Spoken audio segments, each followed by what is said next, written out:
So hello, it's me again. When I travel, I really love to bring everyone along. I am in Johannesburg, and I'm particularly in the Rosebank area.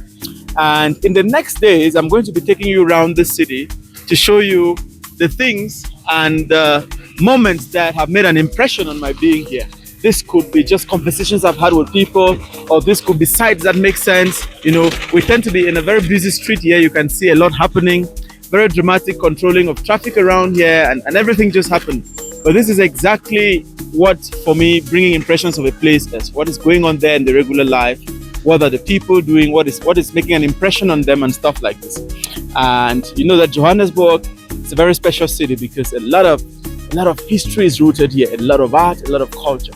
You may want to think of all the great things that you remember about South Africa in general. You know, you cannot disconnect from this city. You want to think about great names like Nelson Mandela. You want to think of great names like Oliver Tambo and Brenda Fassie and Walter Sisulu and all those great names, and how all of these interconnect here. By the way, I must really mention that when I got here, I discovered Nelson Mandela is really a phenomenon. Not that I discovered, but I've always known that he's a phenomenon.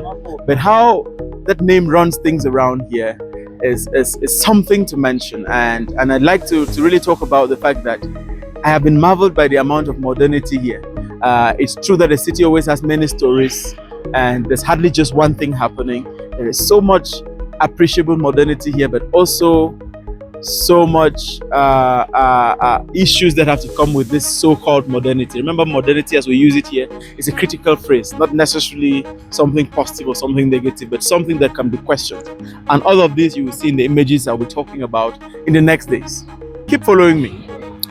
So, how dare I make this video and not talk about this? One of the greatest fascinations I've had so far, and I think everyone who has seen my pictures, has been these lovely jacaranda trees. The last time I talked about jacaranda trees was with Yvonne Adiambo Owo, and we're sitting somewhere in Nairobi, and I think she was talking about this. I think it's from one of her writings, and I could only imagine, because I had not seen that, to be honest, since I got here, I've really been fascinated by them. It's not just about this scenic view they give, but also the beautiful scent that emanates from them. And I think that I am just lucky that I came here around this time.